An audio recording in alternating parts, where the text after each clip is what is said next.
வணக்கம். நம்ம சிதம்பரம் வடக்கு மெயின் ரோட்டில் நம்மாழ்வார் இயற்கை உணவகம் அப்படின்னு சொல்லிட்டு ஒரு உணவகம் ஆரம்பிச்சிருக்காங்க. இந்த உணவகத்தில் பாரம்பரிய உணவுகள் மற்றும் இயற்கை முறையில் பயிரிடப்பட்டு அதிலிருந்து எடுக்கப்பட்ட தானியங்கள், அரிசி, பாரம்பரிய அரிசிகளை கொண்டு இந்த உணவகத்தில் உணவுகள் தயார் பண்ணி கொடுத்துட்ருக்காங்க. ரொம்ப நல்லாயிருக்கு. அதாவது நாம் செஞ்சு சாப்பிட முடியாத சில உணவுகள், நமக்கு கைக்கு கிடைக்காத சில அரிசிகள் எல்லாமே அங்கே சிறப்பாக பண்ணிகிட்ருக்காங்க. இந்த உணவகத்தை பற்றி அதோட உரிமையாளர் சொல்கிறார், கேளுங்க. சார் வணக்கம். வணக்கம். நம்மாழ்வார் இயற்கை உணவகம்னு சொல்லிட்டு சிதம்பரத்தில் ஆரம்பிச்சிருக்கீங்க. முழுக்க இயற்கை பொருட்களை கொண்டு உணவுகள் தயார் பண்ணி கொடுக்குறீங்க. சரி, அந்த உங்கள் கடையோட அனுபவங்கள், அந்த உங்கள் கடையை பற்றி கொஞ்சம் சொல்லுங்கள் சார். நிச்சயமாக சார். இது அறியணும்னு பார்த்தீங்கன்னா லாக்டவுனில் உயிர்த்த விஷயம் இது. ஏன்னா நாங்கள் ஆர்கானிக் கல்டிவேஷன் லாஸ்ட்டு 7 இயர்ஸாக பண்ணிக்கிட்டு இருக்கோம். விளைவிச்ச பொருட்களை மக்களுக்குமே மலிவு விலையில் விருந்து படைக்கணுங்கிற ஒரு ஆசை இருந்தது. லாக்டவுனில் உயிர்த்த விஷயம் 2021 அதை அடியெடுத்து வச்சோம். அதை மேற்கொண்டு எங்களை விளைவிக்கிட்ட பொருட்களை நாங்களே பேக் பண்ணி மக்களுக்கு கொடுத்துருந்தோம். ஜியோ இயற்கையங்காடின்னு பசுமை பூமி சுற்றுச்சூழல் அமைப்பு மூலயமாக இந்த ஜியோ இயற்கையங்காடியை நடத்திட்டு வரோம். லாஸ்ட்டு 2 இயர்ஸாக நடத்திக்கிட்டு இருக்கோம். அதில் அடுத்த கட்டமாக தான் இந்த நம்மாழ்வார் ஐயா வேளாண் விஞ்ஞானி, இயற்கை விஞ்ஞானி நம்மாழ்வார் ஐயா பேரில் ஒரு இயற்கை உணவு உருவாக்கணும் சிதம்பரத்துலன்னுட்டு இந்த இதை நாங்கள் வடக்கு மெயின் ரோட்டில் இந்த பசுமை பூமி அங்காடிக்கு அருகிலேயே பக்கத்திலேயே இந்த உணவகத்தை உருவாக்கியிருக்கோம். இது பாரம்பரிய முறைப்படி நாங்கள் மறந்த உணவு விஷயங்களை கொண்டு வரதுக்கு முயற்சியாக இதை பண்ணிகிட்ருக்கோம். தற்போது இப்போ மதிய உணவு சாப்பாடும், கலவை சாப்பாடும், மாலையில் சிற்றுண்டி, பிறகு இரவு உணவும் வழங்கிட்டு இருக்கோம்.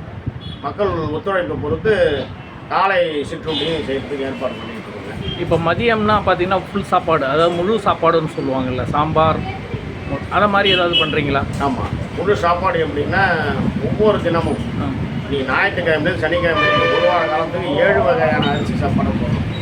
என்னென்னு சொல்லுவோம். அது பார்த்தீங்கன்னா ஞாயிற்றுக்கிழமைனா ஆத்தூர் கிச்சடி சம்பா, திங்கக்கிழமை தூய மல்லி, செவ்வாய்க்கிழமை சீரக சம்பா, புதன்கிழமை வெள்ளைப்புண்ணி. அதே போல் 3 ரகங்கள் 7 ரகங்களை பண்ணுறோம் சனிக்கிழமை வரைக்குமே.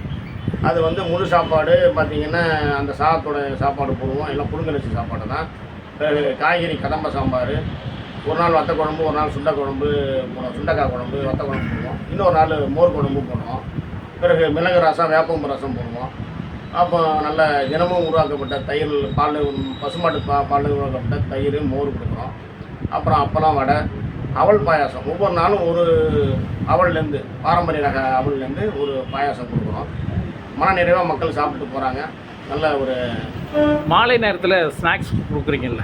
ஆமாம், மாலை நேரத்தில் என்னென்ன ஸ்நாக்ஸ் கொடுக்குறீங்க சார்? மாலை நேரத்தில் பார்த்தீங்கன்னா நம்ம அன்றாடம் மறந்த விஷயங்களாகிய வெண்ணப்புட்டு, பால் கொழுக்கட்டை, நீர் கொழுக்கட்டை, தூயமல்லி அரிசியில் செஞ்சுக்கிட்டு இருக்கோம். அப்புறம் கைப்பிடி கொழுக்கட்டை பண்ணுறோம். முளைக்கட்டிய பலதானிய சுண்டல், அப்புறம் அரிசி கஞ்சி கொடுக்குறோம். ஒவ்வொரு ரக அரிசியும் பாரம்பரியத்தை முன்னெடுத்து செய்யும். அப்புறம் உங்களுக்கு ராகி அடை, கேழ்வரகு அடை, உரப்படை, அப்புறம் குழா புட்டு பண்ணி கொடுக்குறோம். அப்புறம் இடியாப்பம் தேங்காய் பால் கொடுக்குறோம். கருப்பு கோதுமையில் சப்பாத்தி செஞ்சு குருமாவோட கொடுத்துட்ருக்கோம். அப்புறம் பிறகு ஒவ்வொரு நாளும் ஒவ்வொரு பாரம்பரியத்தில் உள்ள இட்லி, தோசை கொடுக்குறோம். கிட்டத்தட்ட தோசை பற்றி 35,000 தோசைகள் கொடுக்குறோம். அந்தந்த பாரம்பரியம். ஏன்னா இன்றைக்கி பூங்காரனா, இன்னொரு நாள் காட்டியானோம், ஒவ்வொரு நாளும் ஒன்று கருப்பு கவுனி, இப்படி கொண்டு வந்துட்டுருக்கோம். அதில் பார்த்திங்கன்னா மினி இட்லி போடுறோம், பொடி இட்லி, நெய் இட்லி போடுறோம். அதே போல் தோசையில் நெய் தோசை, பொடி தோசை போடுறோம், ஊத்தாப்பம் முடிக்கிறோம்.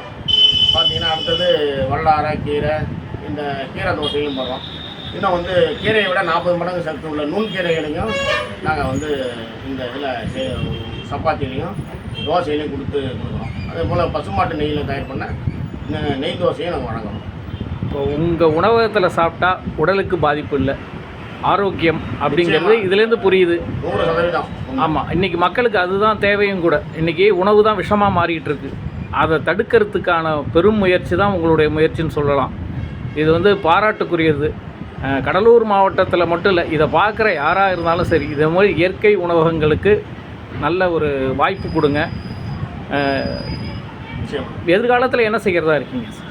எதிர்காலத்தை வந்து இது வந்து மக்கள், அதாவது இந்த சந்ததியை விடுங்க, அடுத்த வருங்கால சந்ததி வந்து நல்ல ஆரோக்கியமான வாழ்க்கையில் தூங்கணும் அவங்கள.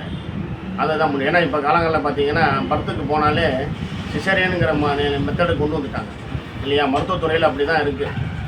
நார்மல் சுகப்பிரசவங்கிறது குறைஞ்சி போச்சு, தாய்ப்பால் சுரக்கிறதும் குறைஞ்சி போச்சு. இப்போ எங்கிட்ட உள்ள பூங்கார் அரிசியில் இட்லி தோசை சாப்பிட்டாங்கன்னா தாய்ப்பால் நல்லா சுரக்கும். நார்மல் டெலிவரிக்கு பல விதத்தில் வழிவகுப்போம். 90% நிச்சயமாக அங்கே உறுதி கொடுக்கலாம். அதனால் ஒவ்வொரு அரிசி சாப்பாடுமே நமக்கு மிகப்பெரிய மருந்து.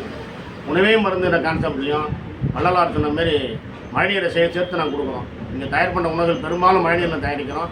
குடிநீரும் மழைநீராக தான் இங்கே வைக்கிறோம். இங்கே நாங்கள் பார்த்தீங்கன்னா பாரம்பரிய மண்கோலை தண்ணீர், மண்கோலையில் பாயாசம் கொடுக்குறோம், மண்கோலையில் தயிர் கொடுக்குறோம். ஓரளவுக்கு எங்களால் முடிஞ்ச அளவுக்கு இயற்கையோடு ஒன்றி இதை கொண்டு போகணுன்றதுக்கு தான் இந்த அமைப்பு செஞ்சுட்டு இருக்கோம். இது மக்கள் வரவேற்பு கொடுத்தா மிகச்சிறந்த அளவில் கொடுக்கறதுக்கு நாங்கள் முயற்சி செய்வோம். இந்த உணவகத்தில் போன வாரம் நானே சாப்பிட்டேன், மதியம் சாப்பிட்டேன், ரொம்ப நல்லா இருந்தது. அதோட தாக்கம் தான் இந்த உணவகத்தை வெளிக்கொண்டு வரணும் அப்படிங்கிறதுக்காக தான் சிதம்பரம் ரகசியம் சேனலுக்காக உங்களை நான் பேச சொன்னதே. ரொம்ப நிறைய விஷயங்கள் சொல்லியிருக்கீங்க, ரொம்ப சந்தோஷம். ஆரோக்கியமான வாழ்வுக்கு நீங்களும் ஒரு மிகப்பெரிய அடித்தளம். சிதம்பரம் மக்கள் இதை அவசியம் பயன்படுத்திக்கணும்னு நான் தாழ்மையோடு கேட்டுக்கிறேன். சிதம்பரம் மக்களுக்கு உங்களுடைய செய்தி. மிகச்சிறந்த மக்கள், ஏன்னா மக்களை வந்து நிச்சயம் மாட்டலாம். அவங்களுக்கு வந்து செய்திகளை கொண்டு போகணும், நினைவூட்டுற செய்திகள் தான் இப்போ விஷயங்கள் இருக்குது. நினைவூட்ட நிச்சயமாக ஒரு தடவை வந்தவங்க நிச்சயமாக அடுத்த முறை கொண்டு வருவாங்க, நண்பர்களை கொண்டு வராங்க. ஒரு குடும்பத்தை சேர்ந்தவரை, ஒரு தாயோ தந்தையோ வந்து சாப்பிட்டு அடுத்த நாள் அவங்க ஃபேமிலியோட தான் வந்து சாப்பிட்றாங்க. அதேமாதிரி வெளியூர் வந்து வரவங்களும் நம்ம வந்து நல்ல உணவாக கொடுக்குறோங்கிற பாராட்டிட்டு போகிறாங்க. நம்மளை இந்த ஒரு பாராட்டே போதுமானது. நம்ம மிகச்சிறந்தது. பெரிய சாதனை பண்ணுங்கிற எனக்கு அவசியம் இல்லை. என்னால் உருவாக்கப்பட்ட உணவு தானியங்களை உணவாக படைத்து மக்களுக்கு வழங்கணும். இதுவே ஒரு பெரிய சாதனை. இதுக்கு பிறகு நீங்கள் சாதனை பண்ணுங்கிறதே தேவையில்லைன்னா மக்களுக்கு வந்து ஆரோக்கியமான உணவு தரீங்க, ஆரோக்கியமான ஸ்நாக்ஸ் தரீங்க, ஆரோக்கியமான குடிநீர் தரீங்க. இதை விட வேறு என்ன வேணும்? சிதம்பரம் மக்கள் சிதம்பரம் மக்கள்னு மட்டும் கிடையாது, கடலூர் மாவட்ட மக்களும் சரி, இங்கே வந்து சாப்பிட்ற எந்த மக்களாக இருந்தாலும் கொடுத்து வச்சுருக்கணும் தான் நான் சொல்லுவேன். ரொம்ப சந்தோஷம், ரொம்ப நன்றி சார். வாங்க சாப்பிட வாங்க. நன்றி சார்.